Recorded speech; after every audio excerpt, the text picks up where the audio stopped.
So let's take a look at some of the symbols I asked for you to analyze. First of all, Stargirl. Well, what does Stargirl represent? In a way, Stargirl sort of represents that part of humankind that longs to be free and to do whatever we want to do without worrying about what other people will think. On the flip side, let's look at Leo. Leo, he represents basically the reality of how most people live. There are moments where he is like Stargirl and he's free, but for the most part, he doesn't have the ability to not care what other people think. He always sort of conforms to people's expectations, and he doesn't ever live without worrying about what other people think. Now, let's take a quick look at the rat. The fact that Stargirl has a pet rat, that's very unique. Most people view rats as disgusting and dirty and foul, but not Stargirl. She has a pet rat, which is extremely out of the ordinary. Let's now look at the instrument that Stargirl carries, a ukulele.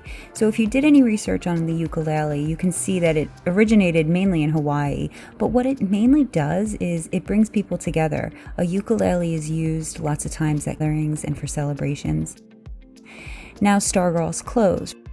Clothes that people wear, that's a reflection on their personality. She has a very unique personality. Her clothes are unique. But at the point in the novel when we notice that she starts to change, so too do her clothes. So the cards represent her good intentions. She's a very good person, right? She's very generous. She's caring.